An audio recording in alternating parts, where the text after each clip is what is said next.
MiBox blev solgt til den helt perfekte pris, fordi vi mente, det var alt for billigt, og køber synes, det var alt for dyrt. Fedt. Så rammer man nogenlunde rigtigt. Jamen Anders Eiler, tusind tak, fordi du ville tage turen helt op for det nordjyske, skulle jeg til at sige. Det finder jeg så ud af, at det er det midtjyske. Ja, tak, og tak fordi jeg måtte. Har været tidligt op? Ja, jeg stod op klokken 5. Er det tidligt for dig? Det er faktisk meget normalt. Jeg kan godt lide de første par timer der om morgenen, der er fuldstændig ro, og så har jeg de 2,5 timer uden at rigtig blive forstyrret, hvor jeg kan få koncentreret mig. Ja, så det er hverdag for dig? Og, altså... Ja, 5, halv 6. Okay. Det kan jeg godt lide. Altså ikke dermed, at jeg er blevet for gammel til det der med at kun sove 5 eller 6 timer, det gider jeg ikke mere. Så jeg går også tidligt i seng, okay. Men jeg har fundet ud af, at det fungerer bedre for mig at arbejde tidligt om morgenen end sent om aftenen. Du startede med at sælge nogle Counter-Strike server, noget helt lavpraktisk. Ja, lidt med det. Dengang man kunne det, før at Steam og Call of Duty og alle de andre fandt ud af, at det ville de selv hoste. Så kunne man faktisk købe sådan en Counter-Strike server ude i byen på samme måde, som du køber et webhotel. Det er jo helt vildt. Så er du i gang. Så fast forward, så medstifter du af MiBox. Ja. Og det gør du som 25-årig. Nej. Det er faktisk det der vi sælger det. Det er jo allerede som. Det er jo helt vildt. Hvad sker der? Det er jo 2010 at. Så har du været 19? Ja, 19-20 år. Ja. 19-20 år.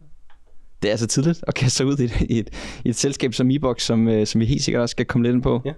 Jamen der var bare ild i røven og en god idé, så det var bare med at prøve det. Det er spændende. Og nu siger du selv, sælger det som 25-årig i 2016? Ja, der er så 26, men ja. Der er du 26 til Sitcom. Lige præcis. Som hedder Team Blue i dag. Det gør det nemlig. Som ejer Uno.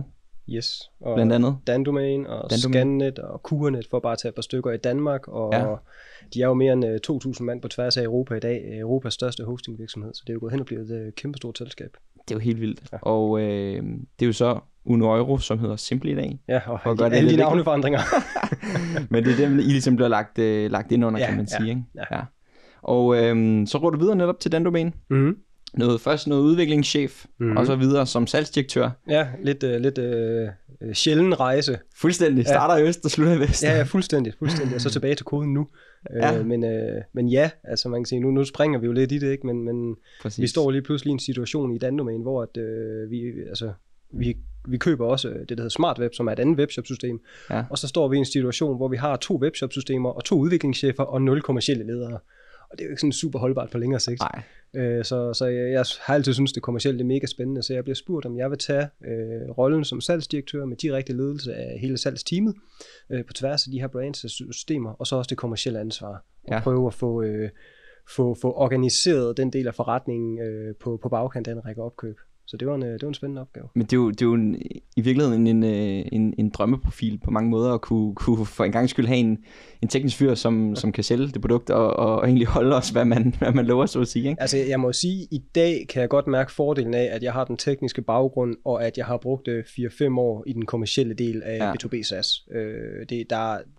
Jeg føler, at tingene, det er sådan nemt at forstå sammenhængen mellem ting, og at jeg er ikke bange for telefonen, fordi jeg sad selv på telefonen i 3 år, i den del af det, og det samme med at komme ud og snakke med folk og sådan noget, samtidig med at jeg bygger produktet selv. Så jeg kan godt mærke fordelen af det, og det synes jeg bare, det er dejligt. Og så skal man sige, du fortalte mig her tidligere, at du stoppede i Dandomain i januar, og så hed den august, og så starter du sgu lige forfra. Så starter jeg forfra. Hero Disk. Lige præcis. Som du sidder med i dag, som vi også skal komme ind på. Mm. Jeg vil starte med at spørge, Anders. Du laver dit, så at sige, første exit allerede som 26-årig. Og tjener selvfølgelig også en god chat penge på det. Nu vælger du simpelthen at starte helt forfra. Hvad er det, der driver dig? Hvad er det, der hvad motiverer dig sådan for at drive det? Fordi du kan jo lige så godt forstå mig ret, tage et fly til Bali og så ligge dernede. Nej, det der er jeg sgu ikke. Jamen, hvad motiverer mig? Altså man kan sige, da jeg kommer ud, da jeg stopper i Dandomain, så tager jeg for det første en rigtig lang pause, og reflekterer lidt over, at okay, nu har det været en 14-15 år med fuld fart på, direkte fra det ene til det andet til det tredje, og reflektere over, hvad er det for en rejse, det har været, hvad er det egentlig, der er sket i al den tid, og finde ud af, at når jeg skal, altså jeg kan mærke, at jeg er ikke færdig. Jeg kan mærke, at jeg skal lave noget nyt. Der skal ske et eller andet. Det bliver sådan ret klart for mig efter et par måneder. Og tænker, at jeg kan også mærke, jeg er færdig med 8-16. Jeg er især færdig med 70 timers 8-16. Og så er jeg heller ikke sådan super fan af at have en chef, der gerne vil fortælle mig, hvad jeg skal lave. Så man kan sige, det indskrænker ligesom mængden af ting, du kan give dig i kast med. Så samtidig så ser jeg det her hul i markedet for helpdesk-systemer. Det er jo ikke fordi, det er et mega red ocean. Der er tonsvis af konkurrenter. Det er jo ikke fordi, der ikke er alternative løsninger derude. Men kigger du på de løsninger, der især er populære i Danmark, så hen over de sidste 4-5 år, så har de bare bevæget sig opad i pris og kompleksitet. Ja. Så et ellers mega red ocean er blevet åbnet fuldstændig op nedefra for nye løsninger, der er simplere og eller billigere end de alternativer, der ellers er i dag. Og så tænker jeg, okay, her er der noget, hvor jeg kan komme tilbage til produktet. Jeg kan komme tilbage til selv med at sidde med udvikling. Det synes jeg, det er mere, jeg elsker at udvikle og programmere selv. Jeg kan arbejde med, jeg kan få min eget virksomhed, starte op forfra. Al den erfaring, jeg har fra de sidste mange år, få lov at bruge det og bygge en ny virksomhed på en ny måde med alt det bagage, jeg har. Og så gør det i en branche, som jeg synes er mega spændende. Kundeservice. Jeg brænder bare mega meget for kundeservice, og jeg synes, det er, altså jeg mener jo grundlæggende, at enhver virksomhed, der er produktet, det er det allervigtigste, du har. Og kunderne, det er den ild, du ligesom ånder for at kunne overleve. Ja. Så fandt nu, at ligesom tækket alle boksene. Og så i et marked, hvor jeg kan også godt lide det et red ocean, fordi jeg skal ikke ud og uddanne kunderne i, hvad er det for noget, jeg kommer med, og forklare dem, hvorfor det her det giver værdi for dem, hvorfor de skal bruge det her system. Det ved de godt. Nu kommer jeg ind i et red ocean med en niche, en ny vinkel, og det synes jeg bare er enormt tiltalende. Så det tækkede ligesom alle boksene, og så tænkte jeg, det skal have et skud, det der. Der er noget her, som jeg er nødt til at prøve at udforske nærmere. Super spændende, og jeg kan særligt godt genkende det med kundeservice. Altså man siger jo, jeg tror der er rigtig mange, både webshop-systemer, men i virkeligheden mange andre virksomheder, som er, hvor kundeservice hurtigt bliver lidt sekundært, og selvfølgelig skal man have glade kunder, det er ikke det, jeg siger, men det er der, hvor man sætter studentermedarbejderen til at sidde og svare lidt og så videre. Det er og så i virkeligheden, det der. Så burde man altså se det helt anderledes, ikke? Så i virkeligheden, så er det jo den vigtigste. Altså jeg mener jo, kunderne og kundeservice, det er core business. Prøv hvis ikke du har kunder, hvad har du så? Ja, det er præcis. Så det er helt core business i min optik, det der. Vi skal helt sikkert ind på HeroDesk og komme lidt dybere på, hvad det er for projekt, du er gang i der. Men hvis vi lige sådan down the memory lane går tilbage i tiden. Du står som 19-årig og lige har co-founded MeBox. Kan du prøve til mig sådan lidt igennem, hvad MeBox er? Jeg tænker, hvis der sidder nogle OG's derude, så kan de godt huske, hvad MeBox er. Ja. Men bare sådan helt overordnet. MeBox var domæner, det var webhoteller, og det var cloud server. Så en shared hosting udbyder, sådan samlet beskrevet. Så var det stiftet af 2 unge gutter med krudt i røven, der ville ud over rampen. Jeg selv stod for teknik og kundeservice, og min makker han stod så for salg, marketing og admin. Så vi havde ligesom hver vores område, og så gav vi en gas med det. I starten der var vi jo begge to under uddannelse og kørte det deltid. Kom så i gang, fik lidt ansatte, vi skulle selv have noget kundeservice. Og det gik egentlig rigtig stærkt, det gik egentlig også rigtig godt. Og vi blev jo begge to fuldtid i selskabet. Og lige pludselig, inden vi fik set os om, jamen, så krydsede vi kunde nummer 1000, så krydsede vi 5, krydsede vi 10 og kom op omkring 15.000 kunder, inden vores del af rejsen så stoppede der i slutningen af 16, ikke? Ja, og jeg tænker sådan tilbage, nu sagde du selv, 18-19-årige i dag, der ligesom begynder at skabe fundamentet for MeBox. Hvordan kommer I på den tanke? Hvordan tænker I, okay, vi skal starte et hostingselskab? Altså jeg tænker, I er så unge, så yes, altså...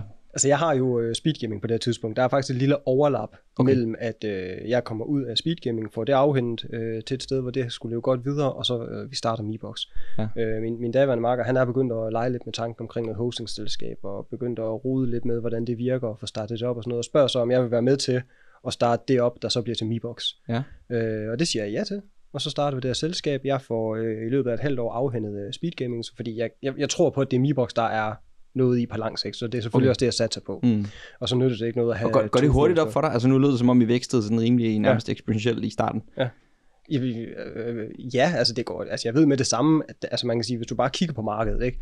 Det her speedgaming, Counter-Strike server og sådan noget, der er omsat vi får cirka 1 million om året, hvis vi sad cirka på en tredjedel af markedet. Så det siger også lidt om, hvor stort markedet er. Så der skal ikke mange kuglerammer til at finde ud af, at der er noget større potentiale i domæner og webhosting. Ja. Så det beslutter jeg nærmest med det samme, at jamen, det er jo det, vi skal satse på. Okay. Og så kører vi på derfra.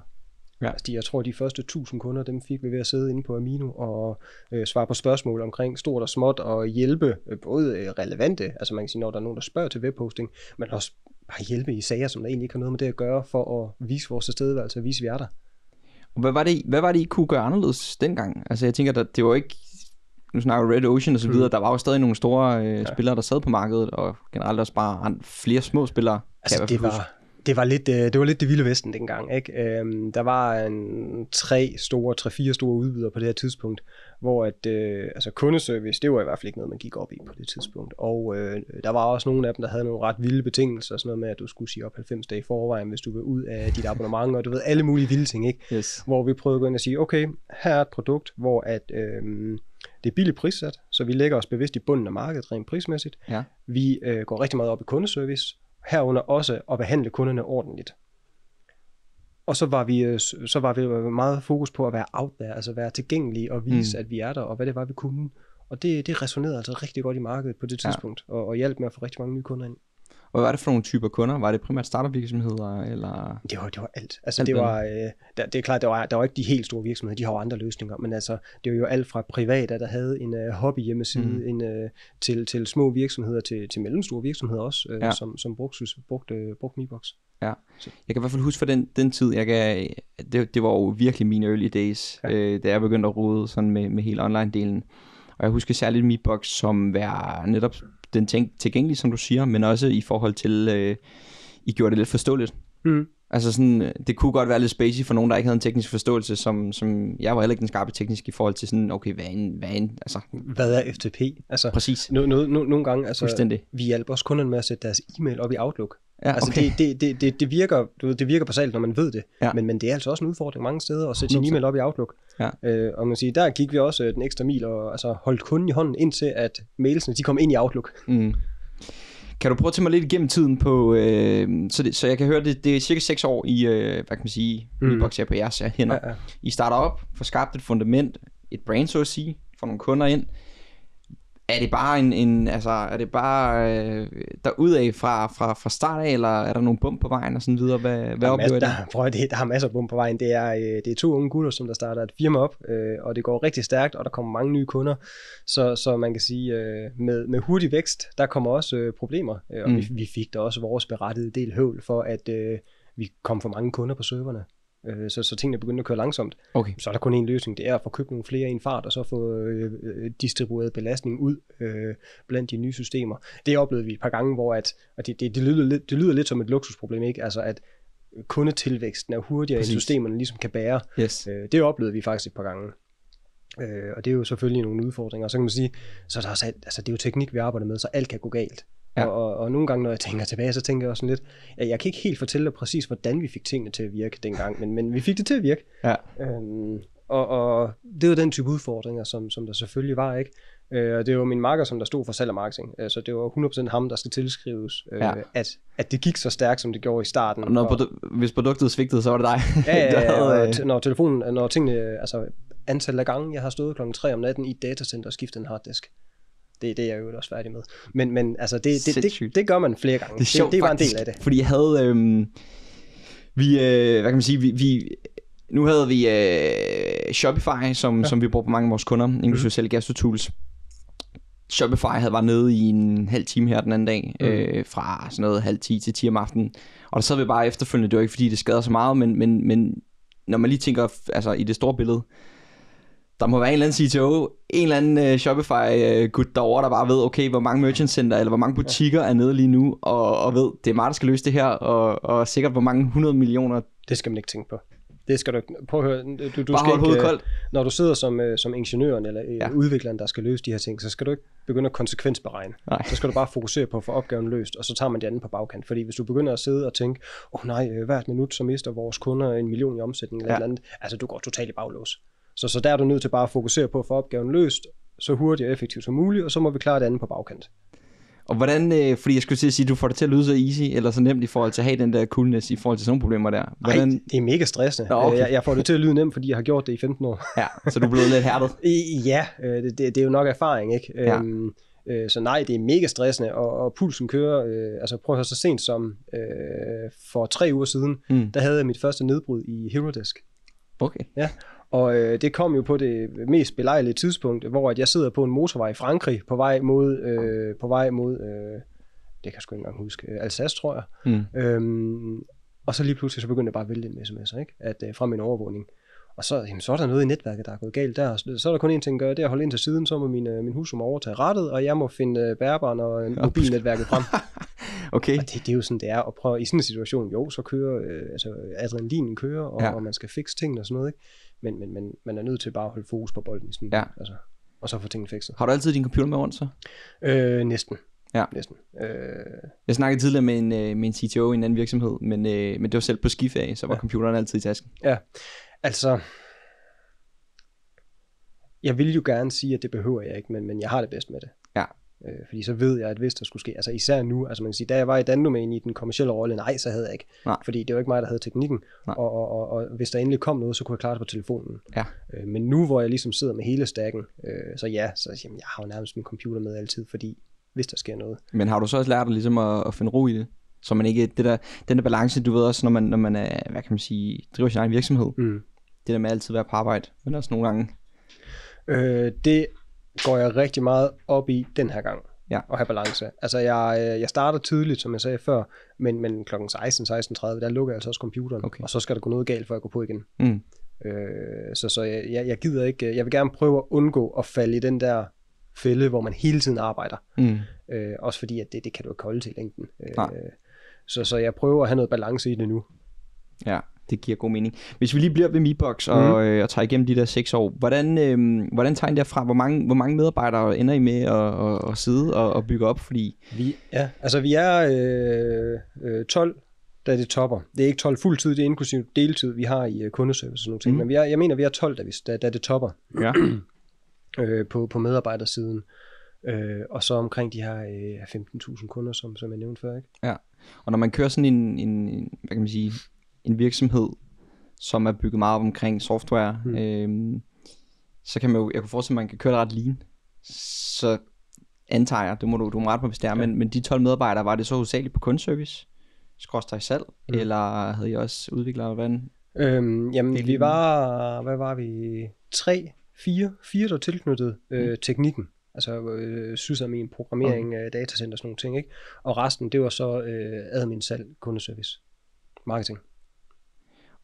Og hvis du sådan, fordi jeg kender jo godt det, når man har været i nogle projekter og arbejdet på virksomheder i lang tid, så nogle gange så er man bare i det, moser afsted, og lige pludselig så er der gået 6 år. Ja. Men nu har du haft noget tid til at reflektere over og tænke lidt tilbage til, hvad var det, vi særligt gjorde godt, og hvad lykkedes for os dengang.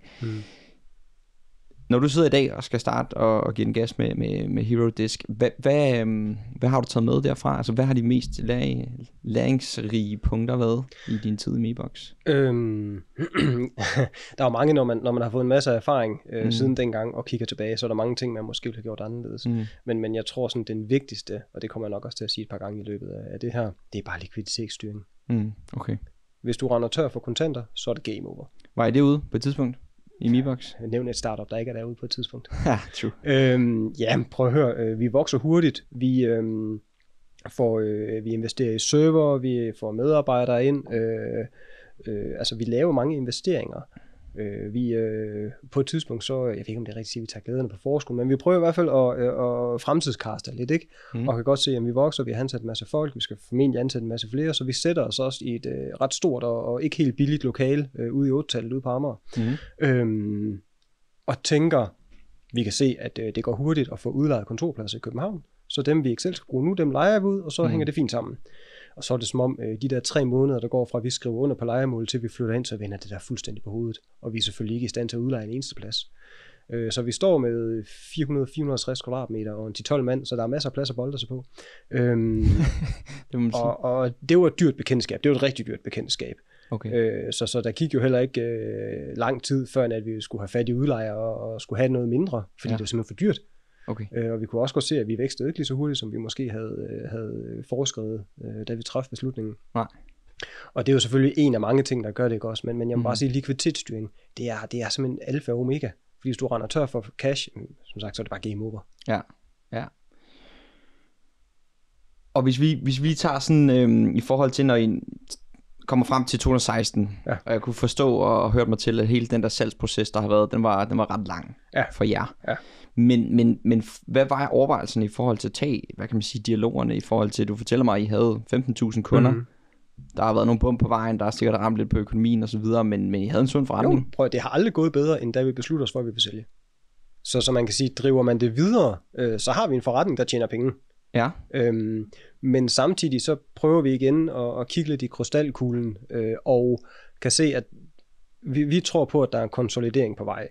Okay. At der kommer en opkøbsbølge i den her branche, og vi beslutter, at vi vil hellere være de første end de sidste, der bliver købt.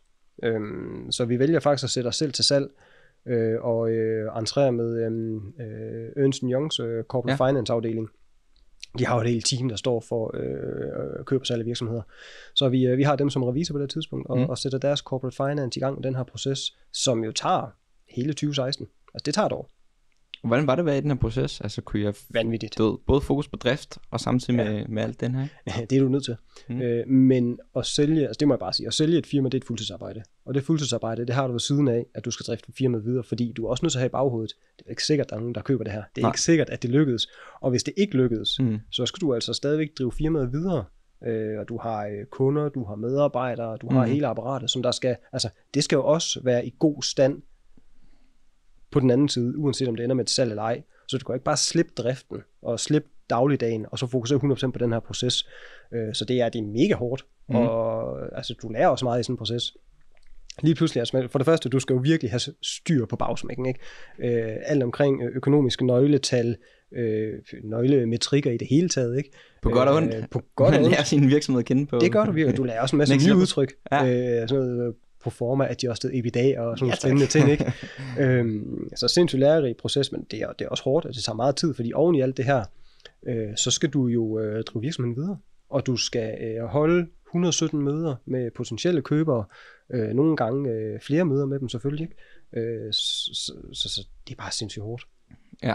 Var I flere gange ved at tænke, okay, vi beholder virksomheden? Nej, det var vi ikke, fordi der var kontinuerlig fremgang i processen, og altså der var ikke, selvfølgelig er det op og ned, og nogle gange så er du helt høj på, ja, det er mega fedt, og andre gange så tænker du, fuck, men det går helt galt det her.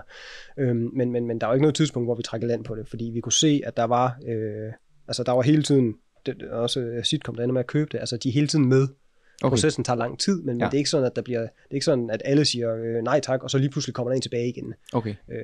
Så måske virkelig en meget sund proces, altså sådan hele vejen igennem til også at bygge en relation og ja, man bliver også, altså, man bliver også modnet som menneske, virksomhedsejer og alt muligt andet, ikke? Ja, spændende.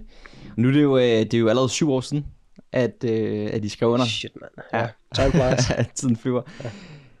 I din refleksion her til, hvad kan man sige, efterfølgende, er der noget, du ville have gjort anderledes? Altså, sidder man med sådan en fornemmelse af, at det var sgu bare det rigtige, eller hvis vi lige havde givet den 2 år mere, så kunne vi måske have fået det dobbelte, eller så videre? Det er svært at spå om. Jeg tror ikke, vi havde fået, altså, det tror jeg ikke, vi havde, fordi den måde, som det så udviklede sig på, vi havde jo heldigvis ret i vores antagelse om, at der kom en konsolideringsbølge, og firmaer blev jo købt på stribe efterfølgende, og Sitcom stod også for deres fair share af opkøbene i Danmark.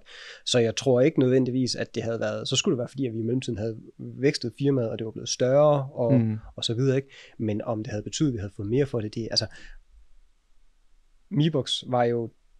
MiBox blev solgt til den helt perfekte pris, fordi vi mente, det var alt for billigt, og køber synes det var alt for dyrt. Fedt. Det så rammer man nogenlunde rigtigt. Ja. Så nej, den del fortryder jeg egentlig ikke, og jeg fortryder heller ikke, at vi var med i starten af processen. Det tror jeg, det var rigtig fint. Det er i hvert fald en vild tid. Videre, hvis vi lige springer lidt videre i det, for os at komme til det next step i karrieren. Ja. Hvor lang tid går der fra, at du sælger MiBox, til du så kommer over i den domæne? Altså nu var det jo samme samme koncern, så var det bare... det var det faktisk ikke. Det var det ikke på det tidspunkt? På det her tidspunkt, der er Dandomain stadig sit eget firma med hovedkontor op i Randers. Yes. Så jeg kommer ind i det, der hedder Sitcom, og skal så køre. Det har hele tiden været aftalen, at alle MiBoxes webhotelkunder, de skal over 200 euro. Ja. Det er hele tiden var planen. Okay. Men det der så var Cloud.dk, som var et brand, vi også havde, hvor vi havde alle vores cloud-server. Ja. Cloud-server-kunder, det lå i det brand, der hed Cloud.dk. Okay. Det skulle jeg så fokusere på, bygge videre, bygge op, og ligesom drive det brand. Ja. Og det bruger jeg jo så indtil sommeren 17. Men var det del af en earn-out, eller? Nej, det var simpelthen bare, at jeg blev en del af virksomheden. Altså man kan sige, en del af pakken var jo også, at vi skulle med videre på rejsen. Yes. Og jeg investerede jo også ind i det nye setup, og blev en integreret del af det. Så jeg skulle drive Cloud.dk videre. Og sker der så det, fra vi sælger i december 16 og til sommeren 17, så i sommeren 17, der køber vi jo så Dandomæn. Og på det her tidspunkt bliver Dandomæn en del af organisationen. Og så bliver jeg spurgt her, om jeg vil tage rollen som udviklingschef for Dandomæn webshoppen. Yes. Og det er jo så det, der i dag hedder Dandomæn Classic. Der er mange navne i spil her, men det er fint. Det er det, som der i dag hedder Dandomæn Classic shoppen. Om jeg vil være udviklingschef der. Og det siger jeg ja til. Mega, for det første, så kender jeg jo nærmest ikke ud af nej på det her tidspunkt. Så jeg synes jo bare, at alt, hvad der bliver kastet efter mig, det er mega spændende. Ikke? Ja. Og så synes jeg e-commerce er spændende. Jeg synes tanken om, at jeg som udvikler baggrund, som udvikler, kan komme ind og arbejde med et rigtig stort stykke software, der har rigtig mange kunder, der... altså det her det er et webshop-system, der omsætter for milliarder ud hos kunderne. Ja. Så jeg synes, det er mega spændende at komme ind og arbejde med. Så det siger jeg jo selvfølgelig ja til. Havde du gjort dig nogle erfaringer tidligere for e-commerce? Overhovedet ikke. Nej. Så det var helt nyt for dig på den ikke andet end, at vi jo i MeBox havde kunder, som der kørte WooCommerce og PrestaShop og Magento. Altså de har forskellige open source systemer. Yes, men det er ikke noget, jeg på nogen måde har været dykket ned i. Nej. Altså man kan sige, jeg bliver tilbudt den her opgave, fordi at der skal ny ledelse i Dandomæn. Og jeg har baggrund inden for teknik og udvikling, og synes, at området er mega spændende. Og takker så ja til det. Og så starter du der som udviklingschef. Hvordan så Dandomæn ud på det tidspunkt? Nu siger du milliarder på kundens side i omsætning. Ja, og det var der også, men der var også lidt arbejde med. Altså, vi kommer ind på et tidspunkt, hvor at der har været for mange driftsproblemer med det her IT-system. Okay. Og så man kan sige, det første vi gør, det er jo at tage hele den underliggende serverinfrastruktur og bygge den om. Helt forfra. Okay. Så vi bygger et helt nyt server setup til shoppen, for simpelthen at få ro på bagsmækken. Ja. Det er, altså stabilitet i driften. Det skal bare køre det her. Det er lidt, altså, når folk de køber et stykke SaaS, det er lidt ligesom vand i vandhanen. Altså, det skal bare være der. Yes. Det skal ikke være afbrydelser, der skal ikke være problemer. Det skal bare køre. Så det er jo det første, vi gør, det er at gå ind og virkelig double down på at få styr på driften, få stabilitet på ro på bagsmækken. Samtidig så går jeg ind og arbejder rigtig meget med udviklingsteamet, går ind og laver nye processer for, hvordan vi arbejder med udvikling, og går ind og forkorter vores, altså en masse tekniske ting, der egentlig har til formål at gøre os bedre i stand til at fange boks tidligere, så de ikke kommer ud. Og hvis der kommer boks ud, og det gør der jo, altså det er software, uanset hvad, der kommer boks en gang imellem. Ja. Når de så kommer ud, at vi så er i stand til hurtigere at frigive ny kode, der fikser dem. Så egentlig gør hele processen meget mere lean, gør os meget bedre i stand til at fikse problemer, hvis de opstår, og egentlig forhindre dem i første omgang. Ja. Og det er meget procesdrevet i virkeligheden. Hvor lang tid sidder du som udviklingschef? Det gør jeg i 1,5 år knap. Ja. Fordi det der så sker, det er at den her opkøbsbølge, den fortsætter jo bagved. Jeg går helt dybt i shoppen, i Dandomæn shoppen, men bagved der fortsætter opkøbsbølgen jo. Og Sitcom køber så det der hed SmartWeb, som er et andet webshop-system. Også dansk? Ja. De boede ude i EU, lidt ude på Djursland. Okay. Dem køber vi så også, og det bliver en del af organisationen. Ja.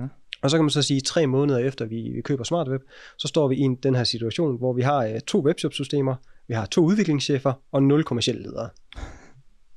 Og det skulle merges? Ja. Tænker jeg. Jamen det skulle i hvert fald, altså du kan ikke lave teknisk merge det der, fordi det er 2 teknisk helt forskellige platformer og sådan noget, så det er svært, altså så vil kunderne skulle flyttes fra det ene system til det andet system, og det er noget juks. Ja, okay. Det er i hvert fald ofte rigtig kompliceret. Ja. Så vi ved godt, at vi kommer til at køre videre med 2 webshop-systemer. Det skal der ikke pilles ved. Der kører også begge webshop-systemer i dag, og lurer mig, at hvis vi tales ved om 10 år, så kører der stadig ved 2 webshop-systemer. Det er jo helt vildt. Er det ikke ekstremt tungt? Altså sådan, jeg tænker hele den der... Det ved jo. Altså kan man overhovedet bruge kompetencerne på kryds og tværs? Ja, det kan du godt. Det kan du godt. Altså man kan sige, de 2 webshop-systemer, de er bygget i 2 forskellige programmeringssprog, 2 forskellige tech stacks, så der er nogle ting, der ikke overlapper. Men på det mere konceptuelle overlapper det. For eksempel, da der kom ny cookie-forordning, og der skulle til at være cookie-godkendelse på det hele og sådan noget, jamen der lavede vi jo et koncept, og vi lavede et sæt mockups og alt det her, og så blev det afleveret til de 2 udviklingsteams, så implementerede de 2 systemer. Okay. Så man kan sige, på konceptuelt niveau er der mange ting, der overlapper. Der er også en product manager for det, og altså... Okay, så der er nogle ting, man kan... så der er mange ting, der overlapper, men du har 2 tech stacks. Og som sagt, og det bliver der ved med, indtil at der ikke er flere kunder på den ene, tænker jeg. Så de opkøber... Ja. Og så står I lige pludselig et sted, hvor der er dobbelt op på udviklingschef, ingen kommerciel. Ja, og det er jo noget rod. Det bliver det i hvert fald. Og hvad gør man så? Så spørger man mig. Ja, altså det synes jeg jo også er spændende, ikke? Altså jeg synes jo også, altså selvom at jeg har en teknisk baggrund, synes jeg jo, det kommercielle det er mega spændende. Ja, og har det altid været sådan? Eller er det noget, der er kommet igennem dit arbejdsliv? Altså jeg startede, altså okay, hvis vi spoler helt tilbage, ikke? Ja. Så startede jeg jo med som 6-7-årig og sælge øl og sodavand til familiejulefrokosterne. Okay, der var den kommercielle. Yes.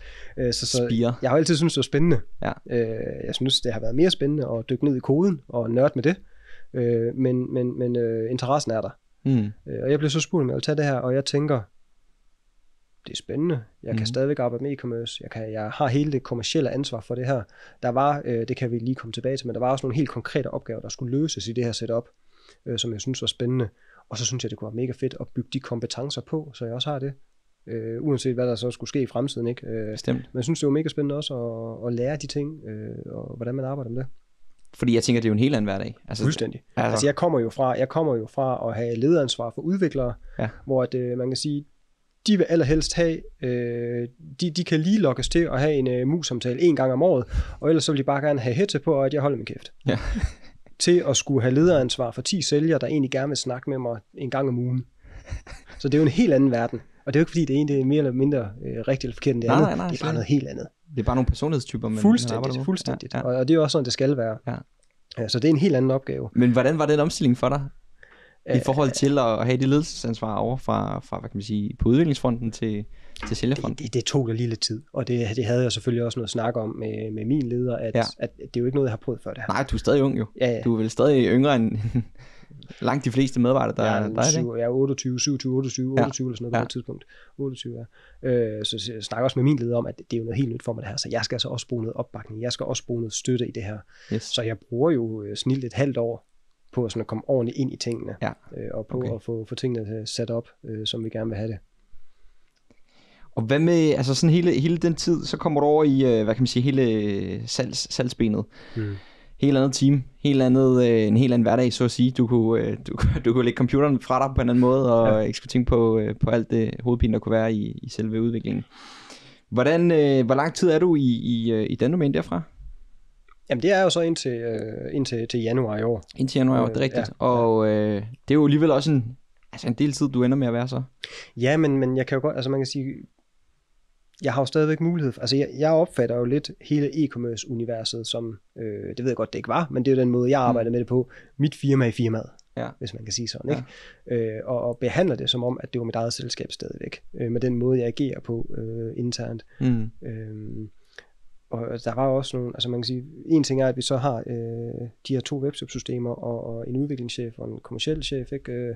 Men vi har stadigvæk 2 systemer, 6 brands, 5 prismodeller og et salgsteam, der består af folk, der kommer fra 3 forskellige organisationer og skal have, nu siger jeg ryddet op, det ved jeg ikke, om det er det rigtige ord, men i hvert fald have styr på hele den situation og have ensrettet en masse ting, fordi den kompleksitet kan du ikke navigere i til daglig. Du kan slet ikke vækste med det udgangspunkt, fordi det er så komplekst, og du har så mange forskellige ting at arbejde med. Så vi bruger jo i virkeligheden 2-3 år på at få ensrettet prismodellen på tværs af alle kunder, få flyttet kunderne rundt mellem brands, så vi fremover kun sælger et webshop-system i et brand til en prismodel. Og det er jo også sådan, det er nu, at i dag, man kan sige, der er der jo Dandomain webshoppen, som er det, der bliver solgt. Dengang, der var jo også Smart Webshop og Scannet Shop og Wannafine Shop og alt muligt andet, ikke? Så det var meget, vi har også en løsning herover eller? Det var det. Og så der var også en kæmpe projektopgave i at få de ting samlet sammen. Ja. Og ensrettet kommunikation og helt lige præcis. Og det tager bare tid der. Anders, nu hopper jeg lidt i det, og det er simpelthen for at komme frem til, hvad kan man sige, dit virke i dag i HeroDisk, som jeg er rigtig nysgerrig på. Fordi jeg tænker, at igennem din karriere, så har du virkelig kunne bygge nogle erfaringer op i alle hjørner af hvad kan man sige, kompetencespektet i at drive og bygge en virksomhed op. Kan du prøve at give os en introduktion til HeroDisk? Først og fremmest, nu snakker vi lidt om det her i starten, men hvad er HeroDisk, og hvorfor HeroDisk? Jamen, HeroDisk er et helpdesk-system til små og mellemstore virksomheder, som der søger noget, der er simplere eller billigere, end det de ellers skal få i dag. Det er bygget til virksomheder, der har 1-10, nu siger jeg agenter, kundeservicemedarbejdere, som sidder og arbejder med kunderne, og er lavet ud fra devisen om at holde det simpelt. Altså jeg vil gerne have, at produktet er simpelt, det skal være nemt for mine kunder at sætte op, komme i gang med, og også bruge. Det er det skal kunne. Ja, og hvorfor HeroDesk? Altså hvorfor Help? Altså hele den del. Jeg tænker bare, når du har været i Dandomain, er det fordi du ser, okay, der er et konkret problem her, eller hvor starter det? Det er klart, da jeg var i Dandomain, talte jeg også med rigtig mange webshop-kunder, og jeg kunne, altså det var det samme, der gik igennem hos dem alle sammen, ikke? Gik igen hos dem, at de kunne sagtens finde helpdesk-systemer. Enten så var de for komplicerede, eller også så var de for dyre, eller også så løste de ikke helt det, som man egentlig gerne ville have. Nogle gange alle 3 ting på en gang. Så jeg vidste, at markedet var der, jeg vidste, at behovet var der. Og samtidig med, at jeg er ikke typen, der går ud og opfinder et eller andet nyt, vildt stykke software eller system. Men jeg kan godt finde ud af at analysere et marked, og se, om der er et hul i det, og så jage et potentiale der. Ja. Og det er jo også det, jeg gjorde her, hvor man kan sige, at jeg har førstehåndsberetningerne fra mine tidligere kunder, der siger, vi mangler noget her. Hvorfor er der ikke noget, der kan løse det her for os? Samtidig med, at jeg kan se på markedet, hvordan det har bevæget sig opad, og egentlig åbnet sig op nedefra. Og så, som jeg sagde i starten, jeg kan arbejde med produkt, jeg kan arbejde med teknologi, jeg kan have mit eget firma, og så inden for kundeservice, som jeg synes er rigtig spændende. Så det tikkede alle boksene, og så det skulle man bare have et skud. Og du kan være din egen chef og have den frihed der. Ja, det er perfekt, jeg elsker det. Har du hele tiden vidst igennem, at da du ligesom træder ud af MeBox, og så kommer ind i en lidt mere ansat, lønmodtagerstilling, at du skulle tilbage til startup-livet? Nej, det havde jeg ikke. Nej, okay. Og det var egentlig heller ikke planen, kan man sige. Da jeg kommer ind, da vi sælger MeBox, der kommer jeg ind i en organisation, der er 40-45 mand stor. Ja. Så det er jo stadigvæk en relativt lille organisation. Det føles som et kæmpestort firma med tanke på, hvad jeg kom fra, men det er jo stadig en relativt lille organisation. Og så vokser det jo slag hen over årene og bliver lige pludselig en del af en kæmpestor europæisk organisation, der har mere end 2.000 ansatte på tværs af hele Europa, ikke? Ja. Og det er jo Europas største hostingvirksomhed i dag. Og man kan sige, at i den proces, der sker der nogle ting, som der skal ske, når et firma vokser på den måde. Og der er vi bare vokset fra hinanden. Og det var det, jeg kunne mærke i sidste halvdel af sidste år, at vi simpelthen voksede fra hinanden. Den måde, jeg er på, altså jeg har jo grundlæggende ikke ændret mig i forhold til, hvad jeg synes er fedt, og hvordan jeg synes, det er fedt at arbejde.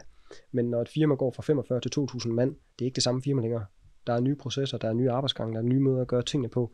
Og det fandt jeg ud af på vej ned den rejse, at det var ikke det rigtige for mig. Nej.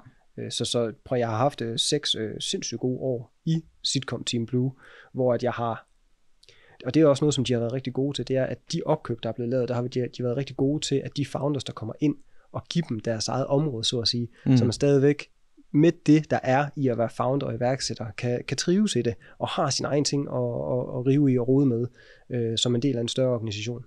Ja. Men det er så begyndt at ændre sig nu, hvor det er blevet så stort, som det er. Ja, og det er jo hele den her kompleksitet, der bare, når du kommer op i en vis størrelse, ikke? Så det er jo også svært at...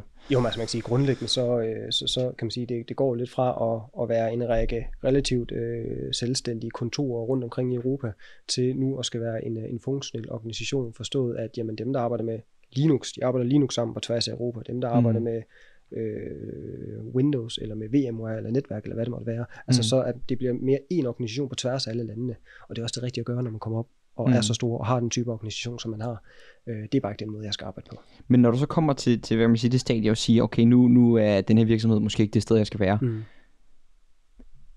HeroDesk, har du gået og ulmet på den længe, eller har du, altså, fordi jeg tænker så, den der overgang, var det sådan, okay, nu tager jeg en pause, nu kvitter jeg, og så tager jeg den frihed, også fordi jeg kan tillade mig det, du har mos på i mange år, og arbejdet hårdt, og så begynder hele sådan idégenereringen, og sige, hvad skal jeg så kaste mig over, eller altså, hvordan var den proces der? Altså, det er overhovedet ikke planlagt, at jeg skal stoppe.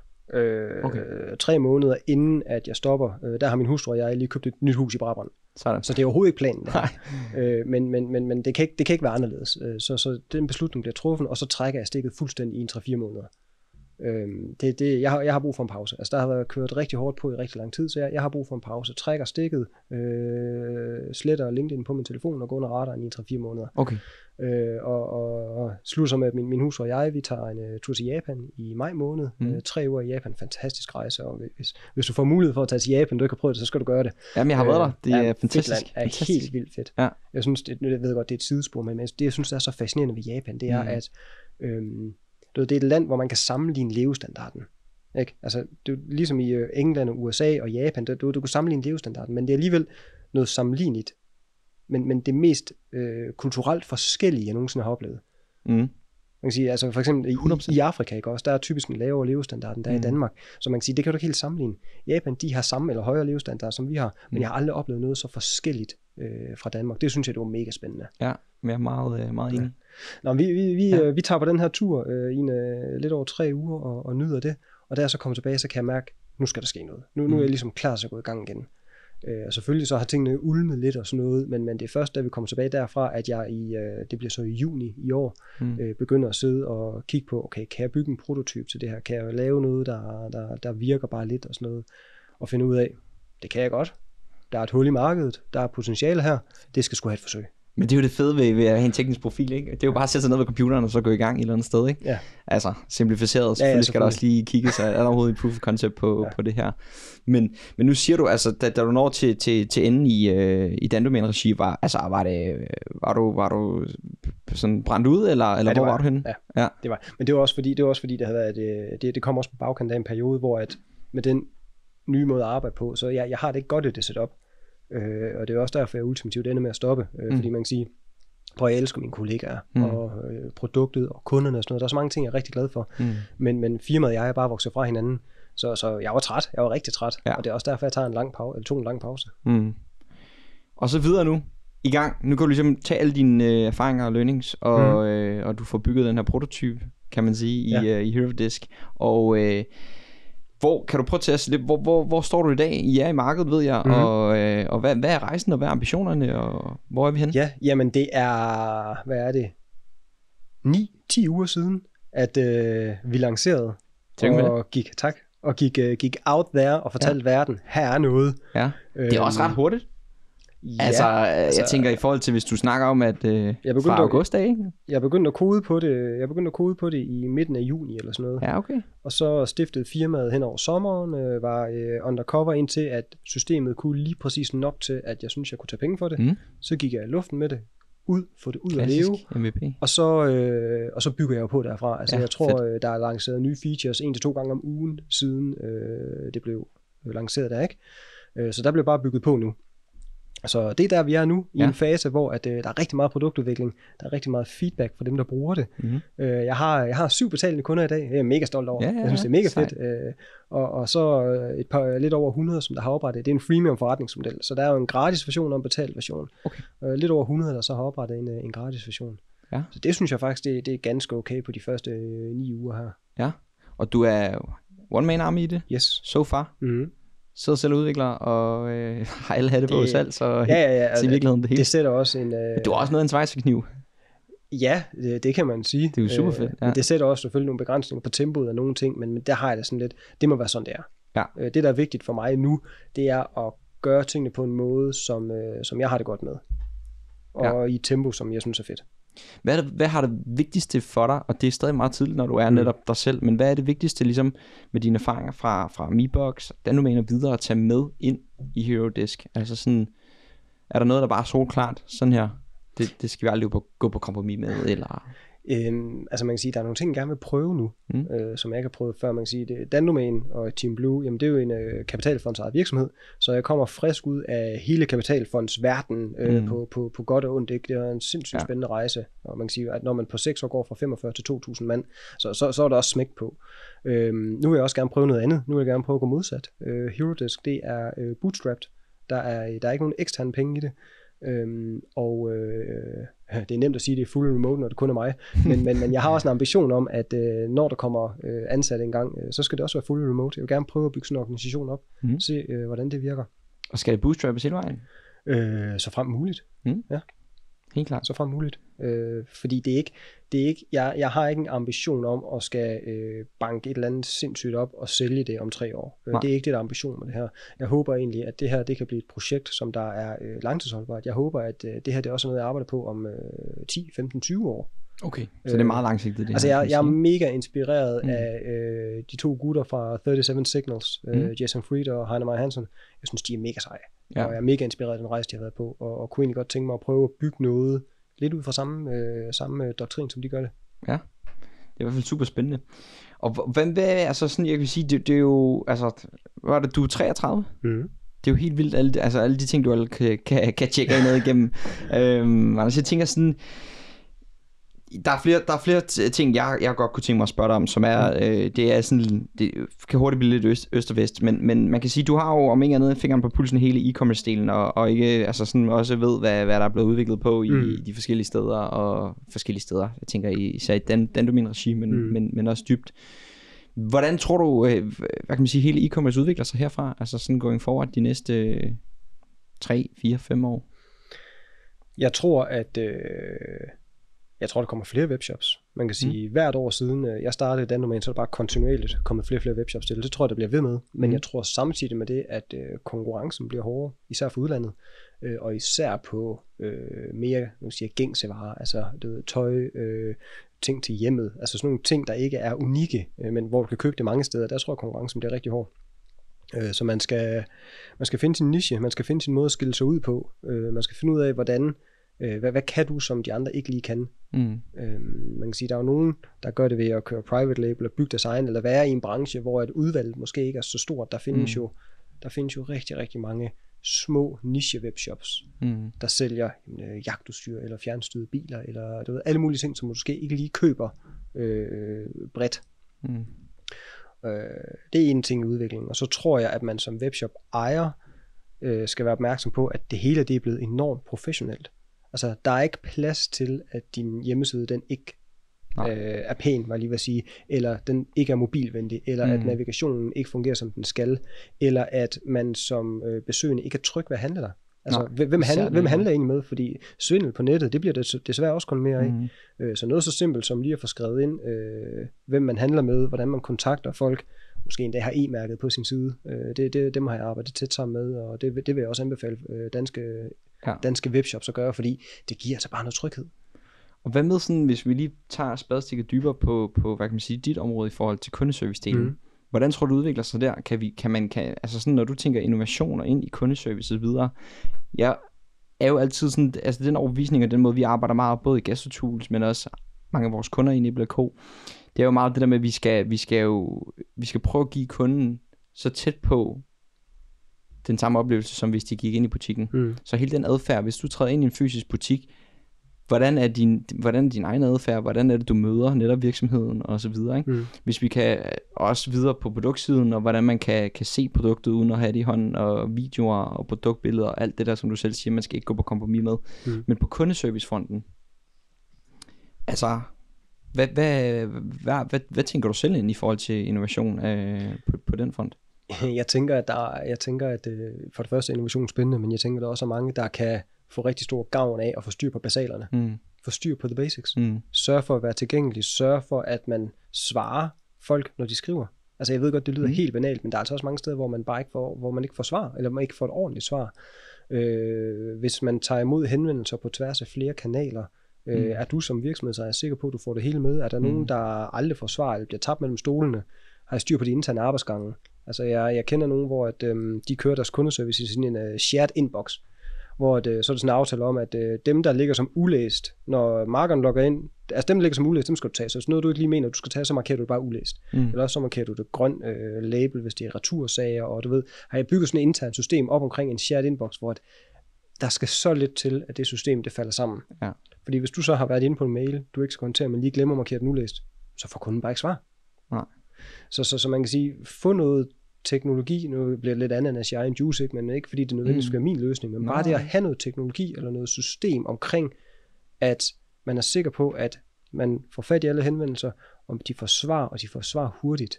Det tror jeg, at der er mange, der vil kunne komme langt med. Ja. Kunne du se direkte tilbage i din tid i Dandomæn, at der var, altså sådan, det var et succeskriterie for de virksomheder, der bare nailede kundeservice versus dem, der ikke gjorde, i forhold til at vækst og udvikle sig? Ja, altså hvis du kigger på Trustpilot, så er der 2 ting, som folk enten roser eller bliver sure over. Det er fragt og levering, eller det er kundeservice. Ja, det er de 2 ting, som var konsekvent enten for ros, eller folk får høvl over. Og dermed også succeskriterie for virksomheder i forhold til vækst. Ja. Fedt. Det var lidt i forhold til e-commerce-delen og hvad der rører sig der. Jeg kunne også tænke mig, fordi du er jo også, altså man kan sige, hele din erfaring som iværksætter og virksomhedsejer og så videre. Hvis du skal prøve sådan lige at opsummere, det er et meget klassisk spørgsmål, men jeg synes, det er meget validt at spørge især en erfaren, men stadig ung gut som dig. Hvad har dine learnings været? Altså hvis du skulle prøve at give noget videre? Især man kunne vente den om og så sige, hvis du lige mødte 19-årige dig selv, hvad havde du sagt? Altså man kan sige, det som jeg gør nu, og det jeg tager med videre selv, og selv prøver at implementere i HelloDesk nu, det er nummer 1, hvem er din ICP? Ideal Customer Profile. Yes. Hvem er den kunde, du gerne vil sælge produkt til? Det skal man bruge ret meget krudt på at finde ud af sådan relativt præcist, hvem er. Ja.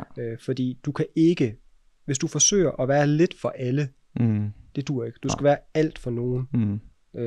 Så som og der er nogen, der er rigtig mange, der laver den fejl. Jamen, og det er så indbydende, ikke? Fordi for fanden, prøv at tænke på HelpDesk, altså mit nye produkt her som eksempel, ikke? Der er i Europa, der er 25 millioner små og mellemstore virksomheder. Det kunne være fedt at sige, jamen det er da bare min målgruppe, 25 millioner virksomheder, der skal der nok være nogen, der byder på der.